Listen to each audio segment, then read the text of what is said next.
legend we have standing by in the Coors side seats, Gary Roberts. He's in pretty decent shape. And he'll be joining us after the break. Just an honor to welcome 21-year NHL veteran Gary Roberts to the Coors side seats.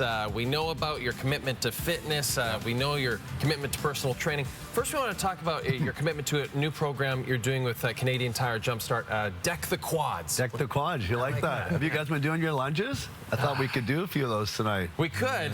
We could. But, I mean, there's so much to talk about. It hurts. It hurts too much the next day. Yeah, well, the next day is okay, but if you do like 500 a week for a few weeks, then it doesn't hurt anymore. Oh, my gosh.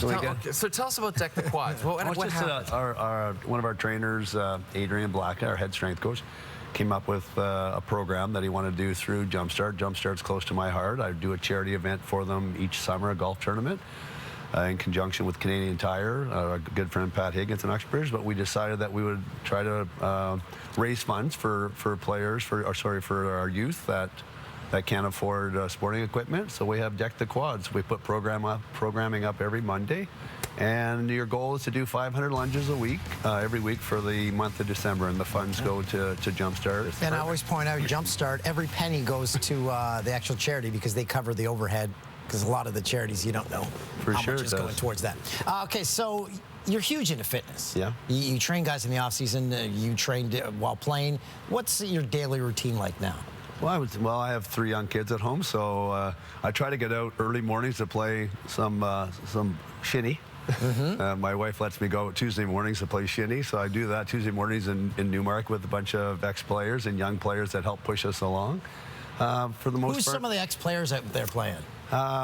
Mike Gartner, Wes Jarvis. Gartner still have the hands? He does. He can still skate and shoot. Wow. And he still gets mad at me when I don't pass him the puck.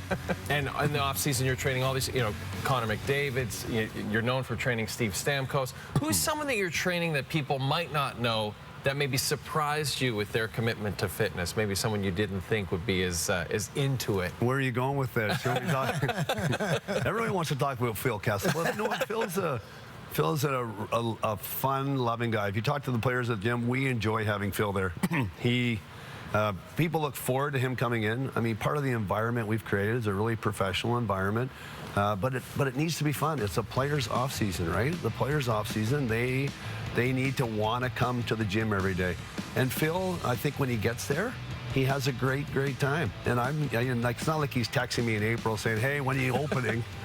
When can I come? I'm usually texting him. But he's learned to evolve, and he's committed, and he's way more competitive than people give him credit for. So we thoroughly enjoy. He brings a real boost of smiles and energy to our program when he comes every summer. It's kind of like Dan here. When you first got into the NHL, was it the old classic, the off-season workout was guys go back to the farm, just work all summer on the farm? Yeah, guys go play lacrosse, or guys just play a sport. Weightlifting wasn't really big. There was big players that played.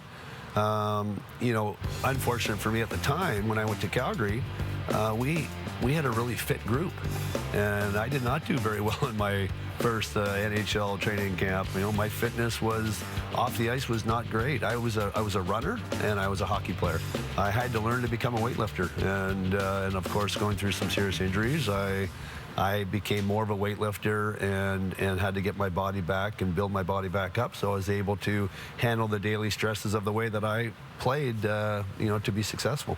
We're going to get into rapid fire because you played with some amazing players over the course of your career, which spans decades. So we're going to start with Matt Sundin. Matt Sundin, how in shape was he when you played? Matt Sundin, honestly, he was a horse. I used to talk often to Pat that Matt's needed to play more. Right, like Matt Sundin, if he only played 17, 18 minutes, he wasn't in the game. But if he played 21, 22, 23 minutes, he was a better player. I used to ride the bike beside Matt Sundin. We'd ride at the same RPMs and the same KPs, and my heart rate would be almost 15 beats higher than his. Wow. Matt Sundin never got the credit that he deserved when he was the captain of the Toronto Maple Leafs. And thoroughly enjoyed being a teammate and a friend of his. How about the legend that is Lanny McDonald? Well, what can you say about Lanny? Lanny took me as a young buck, right? Going to Calgary, dealing with the stresses of being a young player trying to make the NHL. he made me feel so comfortable. There's certain people you come across in your career that were so influential.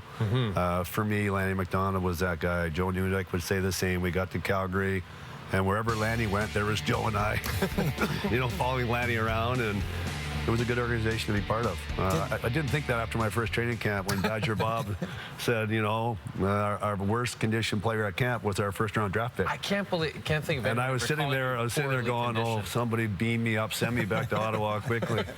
Did Lanny McDonald ever look young, or did he come out of the womb looking like he was 30? Well, you know what? I was 23. I can remember like it was yesterday. Lanny McDonald was 36. We were on the blue line. We were accepting the Stanley Cup in the Montreal Forum. And I looked down, I saw Lanny, and he was going to get the cup. And I thought, oh my gosh, does he look old? Am I going to look that old when I'm 36 years old?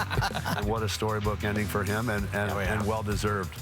One of the best human beings you could meet is Lanny McDonald. And if you go to our Instagram stories, we're going to hear what Gary has to say about Jeff O'Neill and Jamie McLennan, because he played with both of them from the Overdrive show. But we don't have time for that. We got to get right to the wheel of destiny with Gary Roberts.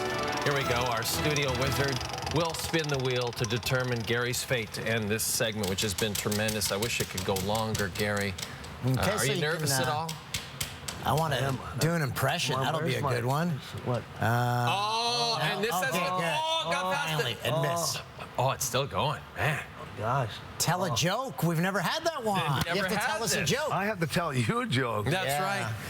Gosh, now you stumped me. I was wanting to, why can't I get the headlock? No, because everyone gets that. Yeah? Yeah. You've been headlocked too many times. You know who gave me the hardest one? No. Who was Timu. it? Timu Solani. Timu really How took it about in serious. place of a joke, you tell us a funny story about Jeff O'Neill? There's so many. How much time do I have? We don't have any time. We don't have any We actually have no time. We're out of time. Gary, this was awesome. Great Thank having you. on Thank the you show. for having me, Thank guys. you so Much my appreciated. friend. It was a pleasure. Let's start lunging, guys. We got a couple weeks left to lunge. Still to come. Look, I can't do The it. greatest Look, I segment can't in the do history it. of television is on a different show. We'll make two with the Jennies next.